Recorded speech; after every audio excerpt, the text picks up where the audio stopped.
ನೀವಿನ್ನೂ ನಮ್ಮ ಚಾನೆಲ್ನ ಸಬ್ಸ್ಕ್ರೈಬ್ ಮಾಡಿಲ್ಲ ಅಂದರೆ ಈ ಕೂಡಲೇ ಸಬ್ಸ್ಕ್ರೈಬ್ ಬಟನ್ ಒತ್ತಿ ಹಾಗೆ ಪಕ್ಕದಲ್ಲಿರುವ ಬೆಲ್ ಐಕಾನ್ನ ಕ್ಲಿಕ್ ಮಾಡಿ.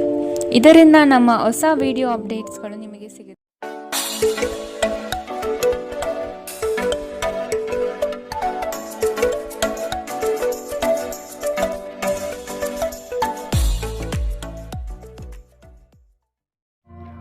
ಮೊದಲನೇದಾಗಿ ಶಿಕ್ಷಣದ ವಿಚಾರಕ್ಕೆ ಬರುವಂಥದ್ದಾದರೆ ವಿದ್ಯಾರ್ಥಿಗಳಿಗೆ ಈ ತಿಂಗಳು ಅತ್ಯುತ್ತಮವಾದಂತಹ ತಿಂಗಳಾಗಿರುತ್ತೆ ಅಂತಲೇ ಹೇಳ್ಬೋದು. ನಿಮ್ಮ ಪ್ರತಿಯೊಂದು ವಿಚಾರಗಳಲ್ಲೂ ನೀವು ಈ ತಿಂಗಳು ಮೇಲುಗೈನ ಸಾಧಿಸ್ತೀರಾ ಅಂತಲೇ ಹೇಳ್ಬೋದು.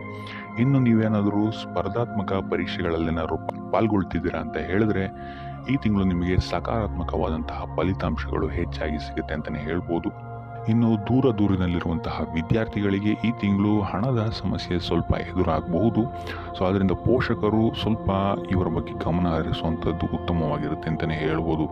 ಸೊ ಒಟ್ಟಾರೆಯಾಗಿ ಈ ತಿಂಗಳು ವಿದ್ಯಾರ್ಥಿಗಳಿಗೆ ಅತ್ಯುತ್ತಮವಾದಂತಹ ಫಲಗಳಿದೆ ಅಂತಲೇ ಹೇಳ್ಬೋದು. ಇನ್ನು ಕುಟುಂಬ ವಿಚಾರಕ್ಕೆ ಬರುವಂಥದ್ದಾದರೆ ಕುಟುಂಬ ವಿಚಾರದಲ್ಲಿ ಸ್ವಲ್ಪ ಎಚ್ಚರಿಕೆಯನ್ನು ನೀವು ವಹಿಸಬೇಕಾಗತ್ತೆ. ಮೊದಲನೇ ವಾರದಲ್ಲಿ ನಿಮ್ಮ ಸಂಗಾತಿಯ ಜೊತೆ ವಾದ ವಿವಾದಗಳಾಗುವಂತಹ ಸಾಧ್ಯತೆಗಳಿದೆ ಅಂತಲೇ ಹೇಳ್ಬೋದು. ಸೊ ಆದಷ್ಟು ಇಲ್ಲಿ ಸ್ವಲ್ಪ ತಾಳ್ಮೆಯನ್ನು ವಹಿಸುವಂಥದ್ದು ನೀವು ಉತ್ತಮವಾಗಿರುತ್ತೆ.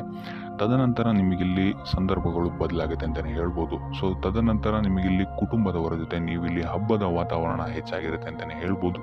ಮಂಗಳ ಕಾರ್ಯಗಳು ಇಲ್ಲಿ ಹೆಚ್ಚಾಗಿ ನಡೆಯುತ್ತೆ ಅಂತಲೇ ಹೇಳ್ಬೋದು. ಸೊ ಇದರಿಂದಾಗಿ ಇಲ್ಲಿ ನಿಮ್ಮ ಮನೆಯ ವಾತಾವರಣ ಮತ್ತು ನಿಮ್ಮ ಕುಟುಂಬದವರ ಸಹಕಾರವು ಸಹಿತ ನಿಮಗಿಲ್ಲಿ ಹೆಚ್ಚಾಗಿ ಸಿಗುತ್ತೆ ಅಂತಲೇ ಹೇಳ್ಬೋದು. ಇನ್ನು ಮನೆಯಿಂದ ದೂರ ವಾಸಿಸುತ್ತಾ ಇರುವಂಥವರು ಈ ತಿಂಗಳು ನಿಮ್ಮ ಮನೆಗೆ ಮರಳಿ ಬರಬಹುದಾದಂತಹ ಸಾಧ್ಯತೆಗಳು ಹೆಚ್ಚಾಗಿದೆ ಅಂತಲೇ ಹೇಳ್ಬೋದು. ಇನ್ನು ಈ ತಿಂಗಳು ಸಂತಾನ ಇಲ್ಲದವರಿಗೆ ಸಂತಾನ ಭಾಗ್ಯ ಯೋಗವೂ ಸಹಿತ ಇದೆ ಅಂತಲೇ ಹೇಳ್ಬೋದು. ಸೊ ಒಟ್ಟಾರೆಯಾಗಿ ಕುಟುಂಬ ವಿಚಾರದಲ್ಲಿ ಮೊದಲನೇ ವಾರವನ್ನು ಬಿಟ್ಟರೆ ಉಳಿದಂತೆ ನಿಮಗಿಲ್ಲಿ ಅತ್ಯುತ್ತಮವಾದಂತಹ ತಿಂಗಳಾಗಿರುತ್ತೆ ಅಂತಲೇ ಹೇಳ್ಬೋದು. ಇನ್ನು ಆರೋಗ್ಯ ವಿಚಾರಕ್ಕೆ ಬರುವಂಥದ್ದಾದರೆ ಆರೋಗ್ಯ ವಿಚಾರದಲ್ಲಿ ಸ್ವಲ್ಪ ಎಚ್ಚರಿಕೆಯನ್ನು ವಹಿಸಬೇಕಾಗುತ್ತೆ ನೀವು. ಹವಾಮಾನ ವೈಪರೀತ್ಯದಿಂದ ಇಲ್ಲಿ ನಿಮಗೆ ಆರೋಗ್ಯಕ್ಕೆ ಸಂಬಂಧಿಸಿದಂತಹ ಬಾಧೆಗಳು ಉಂಟಾಗಬಹುದು. ತಲೆಭಾರ, ಜ್ವರ, ಕಫ ಇಂತಹ ಸಮಸ್ಯೆಗಳು ನಿಮಗಿಲ್ಲಿ ಸ್ವಲ್ಪ ತೊಂದರೆಯನ್ನು ಕೊಡುತ್ತೆ ಅಂತಲೇ ಹೇಳ್ಬೋದು. ಸೊ ಯಾವುದೇ ರೀತಿಯಾದಂತಹ ಚಿಂತೆಯನ್ನು ತಗೊಳ್ಳುವಂತಹ ಅವಶ್ಯಕತೆಗಳಿಲ್ಲ. ಆದಷ್ಟು ವೈದ್ಯಕೀಯ ಸಲಹೆ ಮತ್ತು ಸಹಕಾರವನ್ನು ಪಡೆಯುವಂಥದ್ದು ನೀವಿಲ್ಲಿ ಉತ್ತಮವಾಗಿರುತ್ತೆ ಅಂತಲೇ ಹೇಳ್ಬೋದು. ಇನ್ನು ನೀವೇನಾದರೂ ದೀರ್ಘಕಾಲೀನ ರೋಗಗಳಿದ್ರೆ ಸ್ವಲ್ಪ ಎಚ್ಚರಿಕೆಯನ್ನು ವಹಿಸಿ. ಇಲ್ಲಿ ನಿಮಗೆ ನರಕ್ಕೆ ಸಂಬಂಧಿಸಿದಂತಹ ಸಮಸ್ಯೆಗಳು ಸ್ವಲ್ಪ ಬಾಧಿಸಬಹುದು. ಸೊ ಆದ್ದರಿಂದ ಔಷಧಿಗಳನ್ನು ತಗೊಳ್ಳೋದಲ್ಲದೆ ಅದರ ಜೊತೆಗೆ ಧ್ಯಾನವನ್ನು ಮಾಡುವಂಥದ್ದು ಸಹಿತ ನಿಮಗಿಲ್ಲಿ ಸ್ವಲ್ಪ ಉಪಶಮನವನ್ನು ನೀಡುತ್ತೆ ಅಂತಲೇ ಹೇಳ್ಬೋದು. ಇನ್ನು ಇದಲ್ಲದೆ ಆನುವಂಶಿಕ ನೋವುಗಳು ಸಹಿತ ನಿಮಗಿಲ್ಲಿ ಹೆಚ್ಚಾಗುತ್ತೆ ಅಂತಲೇ ಹೇಳ್ಬೋದು. ಸೊ ಆದ್ದರಿಂದ ಇದನ್ನೆಲ್ಲ ನಿರ್ಲಕ್ಷಿಸಕ್ಕೆ ಹೋಗಬೇಡಿ. ಆದಷ್ಟು ಮುನ್ನೆಚ್ಚರಿಕೆಯನ್ನು ತಗೊಳ್ಳುವಂಥದ್ದು ಉತ್ತಮವಾಗಿರುತ್ತೆ. 4ನೇ ವಾರದ ನಂತರ ನಿಮಗಿಲ್ಲಿ ನಿಮ್ಮ ಆರೋಗ್ಯ ವಿಚಾರದಲ್ಲಿ ಸ್ಥಿತಿಗತಿಗಳು ಸ್ಥಿರವಾಗುತ್ತೆ ಅಂತಲೇ ಹೇಳ್ಬೋದು. ಇನ್ನು ಈ ತಿಂಗಳು ವಾಹನ ಚಲಾಯಿಸಬೇಕಾದ್ರೆ ಆದಷ್ಟು ಹೆಚ್ಚು ಗಮನವನ್ನು ನೀವು ವಹಿಸುವಂಥದ್ದು ಉತ್ತಮವಾಗಿರುತ್ತೆ.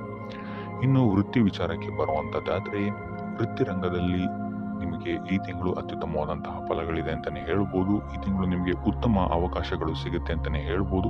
ಸೊ ಆದ್ದರಿಂದ ಈ ಅವಕಾಶಗಳನ್ನು ಸಂಪೂರ್ಣವಾಗಿ ಬಳಸ್ಕೊಳ್ಳುವಂಥದ್ದು ನಿಮ್ಮ ಕೈಯಲ್ಲಿದೆ ಅಂತಲೇ ಹೇಳ್ಬೋದು. ಸೊ ಇತರರ ಮಾತಿನ ಮೇಲೆ ಹೆಚ್ಚು ಅವಲಂಬಿತವಾಗಬೇಡಿ. ನಿಮ್ಮ ಸಾಮರ್ಥ್ಯವನ್ನು ನಂಬುವಂಥದ್ದು ನಿಮಗಿಲ್ಲಿ ಉಪಯೋಗಕರವಾಗಿರುತ್ತೆ ಅಂತಲೇ ಹೇಳ್ಬೋದು. ಸೊ ಈ ತಿಂಗಳು ನಿಮಗೆ ಸಮಯಕ್ಕೆ ಸರಿಯಾಗಿ ಕೆಲಸಗಳೆಲ್ಲ ಮುಗಿಯುತ್ತೆ ಅಂತಲೇ ಹೇಳ್ಬೋದು. ನೀವು ಅಂದ್ಕೊಂಡಂತಹ ಕೆಲಸಗಳಲ್ಲಿ ನೀವು ಅಂದ್ಕೊಂಡಂತಹ ಯಶಸ್ಸು ನಿಮಗಿಲ್ಲಿ ಸಿಗುತ್ತೆ ಅಂತಲೇ ಹೇಳ್ಬೋದು. ಈ ಹಿಂದೆ ನಿಮ್ಮ ಕೆಲಸಗಳನ್ನು ವಿರೋಧಿಸ್ತಾ ಇದ್ದಂತಹ ವ್ಯಕ್ತಿಗಳು ಸಹಿತ ನಿಮಗೆ ಈ ತಿಂಗಳು ಸಹಕಾರಿಯಾಗಿ ಕೆಲಸ ಮಾಡ್ತಾರೆ ಅಂತಲೇ ಹೇಳ್ಬೋದು. ನಿಮ್ಮ ಸೃಜನಶೀಲತೆಯಿಂದ ಈ ತಿಂಗಳು ನೀವು ಹೆಚ್ಚಿನ ಸಫಲತೆಯನ್ನು ನೋಡ್ತೀರಾ ಅಂತಲೇ ಹೇಳ್ಬೋದು. ಇನ್ನು ಬ್ಯಾಂಕ್ ನೌಕರರಿಗೆ ಈ ತಿಂಗಳು ಉತ್ತಮವಾದಂತಹ ಸಮಯ ಆಗಿರುತ್ತೆ. ಆದರೆ ಯಾವುದೇ ರೀತಿಯಾದಂತಹ ಹಿಂದೆ ಮುಂದೆ ಯೋಚಿಸದೆ ಮಾಡುವಂಥ ನಿರ್ಧಾರಗಳು ನಿಮ್ಮನ್ನು ತಪ್ಪು ದಾರಿಗೆ ಎಳ್ಕೊಂಡು ಹೋಗ್ಬೋದು. ಸೊ ಇದರಿಂದಾಗಿ ನಷ್ಟವೂ ಸಹಿತ ಆಗ್ಬೋದು. ಸೊ ಆದ್ದರಿಂದ ಯಾವುದೇ ರೀತಿಯಾದಂತಹ ಮುನ್ನೆಚ್ಚರಿಕೆಯನ್ನು ವಹಿಸಿ ಕೆಲಸಗಳನ್ನು ಮಾಡುವಂಥದ್ದು ಉತ್ತಮವಾಗಿರುತ್ತೆ ಅಂತಲೇ ಹೇಳ್ಬೋದು. ಸೊ ಇಲ್ಲಿ ನಿಮಗೆ ಕಾರ್ಯಕ್ಷೇತ್ರದಲ್ಲಿ ಸ್ವಲ್ಪ ಎಚ್ಚರಿಕೆ ವಹಿಸಿ ನಿಮ್ಮವರೇ ಸ್ವಲ್ಪ ತಿರುಗಿ ಬೀಳಬಹುದಾದಂತಹ ಸಾಧ್ಯತೆಗಳು ಹೆಚ್ಚಿದೆ ಅಂತ ಹೇಳ್ಬೋದು. ಸೊ ಇಂತಹ ಸಂದರ್ಭಗಳಲ್ಲಿ ನೀವು ಆದಷ್ಟು ತಾಳ್ಮೆಯನ್ನು ವಹಿಸುವಂಥದ್ದು ಉತ್ತಮವಾಗಿದೆ ಅಂತಲೇ ಹೇಳ್ಬೋದು. ವೃತ್ತಿರಂಗದಲ್ಲಿ ನಿಮಗೆ ಈ ತಿಂಗಳು ಶುಭ ಫಲಗಳೇ ಹೆಚ್ಚಾಗಿದೆ ಅಂತಲೇ ಹೇಳ್ಬೋದು. ಇನ್ನು ಆರ್ಥಿಕ ವಿಚಾರವನ್ನು ನೋಡುವಂಥದ್ದಾದರೆ ಆರ್ಥಿಕ ವಿಚಾರದಲ್ಲಿ ಈ ತಿಂಗಳು ಮಿಶ್ರ ಫಲ ಅಂತಲೇ ಹೇಳ್ಬೋದು. ಈ ಹಿಂದೆ ನೀವು ಮಾಡಿದಂತಹ ಹೂಡಿಕೆಗಳಿಗೆ ಈ ತಿಂಗಳು ಉತ್ತಮವಾದಂತಹ ಲಾಭ ನಿಮಗೆ ಸಿಗುತ್ತೆ ಅಂತಲೇ ಹೇಳ್ಬೋದು. ಆದರೆ ಯಾವುದೇ ರೀತಿಯಾದಂತಹ ಆತುರದ ನಿರ್ಧಾರಗಳನ್ನು ಈ ತಿಂಗಳು ತಗೊಬೇಡಿ. ಅದರಲ್ಲೂ ಹಣ ಮತ್ತು ನಂಬಿಕೆಯ ವಿಚಾರದಲ್ಲಿ ಎಂದೂ ರಾಜಿ ಆಗಕ್ಕೆ ಹೋಗಬೇಡಿ. ಸೊ ಯಾರನ್ನೋ ನಂಬಿ ನೀಡಿದಂತಹ ಹಣ ಈ ತಿಂಗಳು ನಿಮಗೆ ಸಿಕ್ಕಾಕೊಳ್ಬೋದು. ಸೊ ಅದರಿಂದ ಎಚ್ಚರಿಕೆ ವಹಿಸಿ. ಸಾಲ ನೀಡಬೇಕಾದ್ರೆ ಈ ತಿಂಗಳು ಸ್ವಲ್ಪ ಗಮನ ವಹಿಸುವಂಥದ್ದು ಉತ್ತಮವಾಗಿರುತ್ತೆ.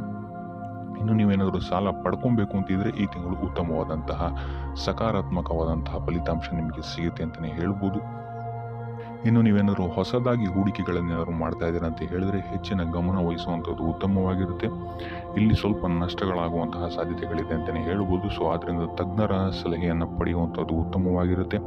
ಇನ್ನು ಪಾಲುದಾರಿಕೆ ವ್ಯವಹಾರಗಳು ಇಲ್ಲಿ ನಿಮಗೆ ಈ ತಿಂಗಳು ಲಾಭದಾಯಕವಾಗಿದೆ ಅಂತಲೇ ಹೇಳ್ಬೋದು. ಇನ್ನು ವ್ಯಾಪಾರ ವಿಸ್ತಾರಕ್ಕೂ ಸಹಿತ ಈ ತಿಂಗಳು ಉತ್ತಮವಾಗಿದೆ ಅಂತಲೇ ಹೇಳ್ಬೋದು. ಅದರ ಒಂದು ಹೆಚ್ಚಿನ ಹಣದ ನಿರೀಕ್ಷೆಯಿಂದ ಕೈಯಲ್ಲಿರುವಂತಹ ಹಣವನ್ನು ಕಳ್ಕೊಬೇಡಿ ಅಂತಲೇ ಹೇಳ್ಬೋದು. ಸೊ ಅದರಿಂದ ಸ್ವಲ್ಪ ಎಚ್ಚರಿಕೆಯನ್ನು ವಹಿಸಿ. ಮನೆ ನವೀಕರಣ ಅಥವಾ ಮನೆಯ ಬದಲಾವಣೆಗೆ ನೀವು ಖರ್ಚು ಮಾಡಬೇಕಾದಂತಹ ಸಾಧ್ಯತೆಗಳು ಬರ್ಬೋದು ಅಂತಲೇ ಹೇಳ್ಬೋದು.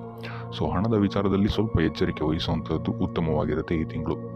ಇನ್ನು ಉಪಾಯ ವಿಚಾರಕ್ಕೆ ಬರುವಂಥದ್ದಾದರೆ ಲಕ್ಷ್ಮೀ ದೇವಿಯನ್ನು ಸ್ಮರಿಸುವಂಥದ್ದು ಅಥವಾ ಲಕ್ಷ್ಮೀ ದೇವಿಯ ಮಂತ್ರವನ್ನು ಪಠಿಸುವಂಥದ್ದು ನಿಮಗಿಲ್ಲಿ ಈ ತಿಂಗಳು ಬರುವಂತಹ ಕಷ್ಟಗಳಿಂದ ನಿವಾರಣೆಯನ್ನು ನೀಡುತ್ತೆ ಅಂತ ಹೇಳ್ಬೋದು. ಸೊ ಇದಾಗಿತ್ತು ಈ ತಿಂಗಳ ನಿಮ್ಮ ರಾಶಿ ಭವಿಷ್ಯ.